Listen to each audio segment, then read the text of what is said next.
बात ना हुआ। ये ना कहली ना कि हाँ गैया गोरू खइया कि न खइया, जहाँ चट्टे मेहरारू पा देंगे वहाँ गप सड़ा का लड़ावा लगी है। घर में एक काम फरियाई न कत्तो सही है तो हर रहीता कहीं है जौन करब तो हम करब। बताई ले आज बोलिए तो आज कुल गुस्सा नहीं कप उतारब। न बेटवा का पता नहीं, बेटवा नलायक पैदा कैले न अपनो नलायक है हम लगा था। माई बाप बिया के ना तो बहुत बड़का घर कर लेंगे, बहुत बढ़िया घर बा बिटिया, बहुत बढ़िया दुआर बा बिटिया, बहुत सुख करबू बिटिया। लड़का सांवर बा का से, लेकिन जेबू तो एकदम रानी बन के। रानी ना लिया है कुल नौकरानी लिया है। हमार दिमाग खराब गल ना, अब तक बैठो ऊपर पड़ जा। खेती बाड़ी सबका होता हमार का भयल आई गई कमा के। ई बतावा का एक सवेरा से हम खेते में भाई। हाँ तब तोरे काम हम और सुझात ना बहरे का नहीं हमारे ना सुझला, हम ना हमरे ना लौकला। तोरे आँखी देखी रहा, तोरे मुँहे खाई ला। अच्छा हमारे आँखी हमारे मुँहे खा लू। हाँ हमारे ना काम लौकला। तू भात ना खाबू तो आई कालू हमारे दांत ना मत चौला दे, हम चौला मस्कब तो आई के चाला जाके धान रोपा बिया उपारा, हमसे ना मतलब हो, हम न कर खाबू ना तार चौदी चौदा ना खाइए तो का ये बतावा हमार चौदी चौदा तू निहरावत हूँ तो का तोर बेटा हुआ के हम ना खियावत है का। अब हमार बेटा हुआ कि तार भतार हो। अरे छोटका के अच्छा तार बिटिया आवत, तोर बिटिया का बिटिया बेटा आवत है। बिटिया काहे के आवत तो हमारे यहाँ नेवासा लेने उही का धसक करत हो। दे दे नेवासा। हां दे दा वो अपने नंदिया में तो करेजा फाट जाला। वो अपने नंदिया के आके तो हो दे के तब हमरो के नेवासा ले। जवान आवा छुट्टी में नेवासा लेने चिंगुरी जाबू हेदका बुढ़ा हम न कर तो कत करत बना करा। चारू कालू हमारे यहाँ खेत बा, हमार वहाँ घर बा, इतना हम रख ले भाई। जब कुल तोहरा हमार कुछ है ना तो जा करा तू तो करबे करब तोरे परुखे है का। हाँ जा गाड़ पटका चारू ओर, चाहे खेते ले चाहे कियारी ले पटकबे करब। जा जोनहरी गोड़ा लायक जा जोनहरी गोड़ा। आ तू ना गोड़बू नहीं बाल ना खाबू भूज भूज खियाबू ना जवाई बेटवा के। लमकी बाल तो बोरिया में छाट कुल पहले बिटिया के भेज देबू। कल उबरल भात पितरन के पोवर रोटी बभनन के जब उबरी तो बेटवा पतोहन भरले का बिटिया है जरले का पतोह हम न देब। जा तोरे मुहे लगब बेकार मत लगा। हाँ लगाबू ना तो बढ़िया से बनाऊ दे। बैठावल ललू जा यहाँ से बैठावल ललू जाबे करब। आइले ने हमसे लड़ा नहीं गांव वाले के भरोसे बिटिया के भरोसे हमारे भरोसे काहे हो।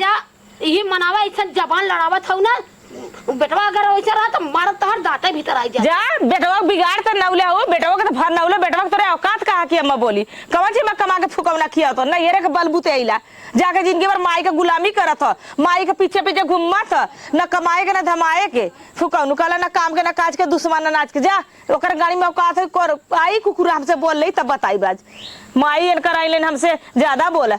आवा बनाओ थे खा चाटे रोटी जब संजय सवेरे मस्कलू ना खियाई तो है। हाँ?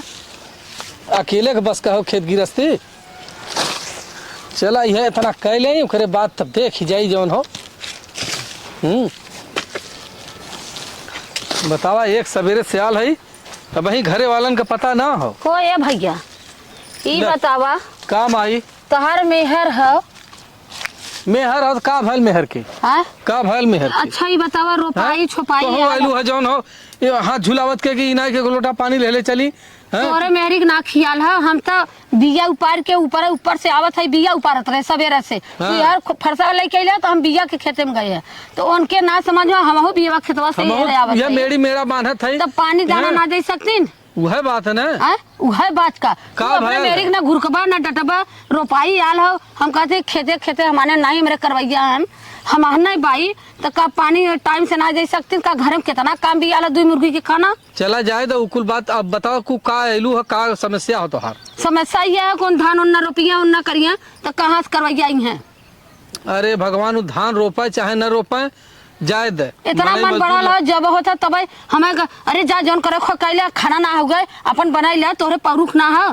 अच्छा हमरे परुख हो हम का करब ओकरी मजाल हो गई ऐसा बोलत है कैला हुई बेटवा के तो भरत बाबू बेटवा के बिगाड़त हो चढ़ा बढ़ा जौन नहीं तवन करवावत हो भतार बनौले हो केहू के बेटवा भतार बनल है करे इतना ही मन बढ़ू हो गई ऐसा कहत हो जौरा आवत तौना बोल देते जबान में लगाम बा कि ना बा बिल्कुल लगाम रहे के चाहिए भाई।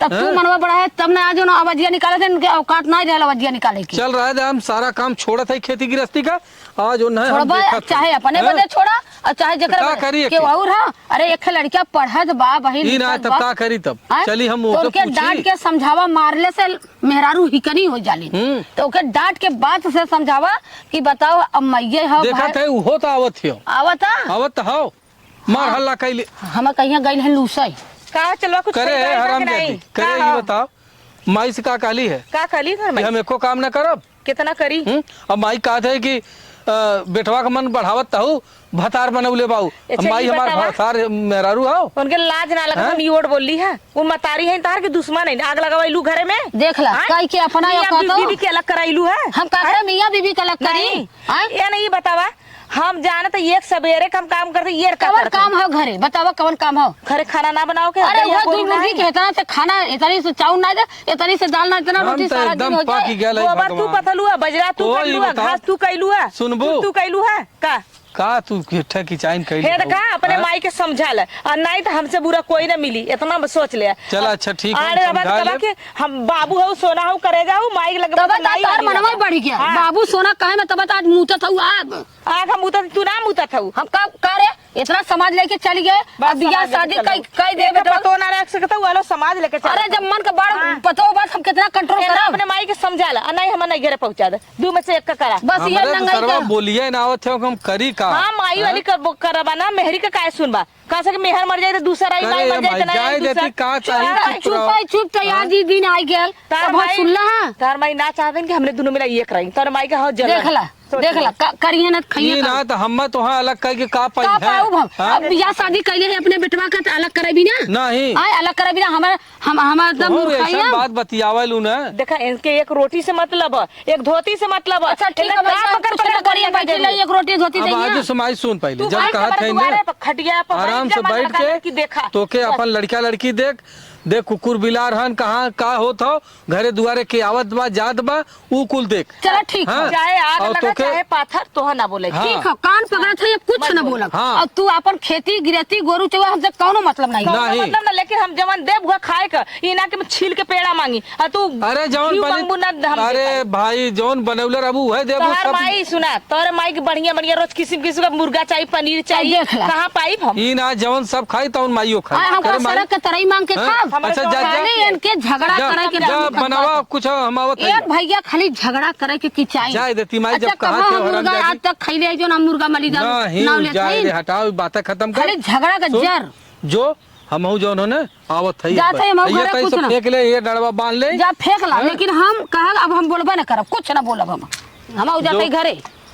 बारे मेहरारू ऐसन मेहरारू हैं माई का अलग जरन बा मेहरारू का अलग जरन बा के कर सुनी है यहाँ प्यास के बारे जान जात बा चली तई देखी भाई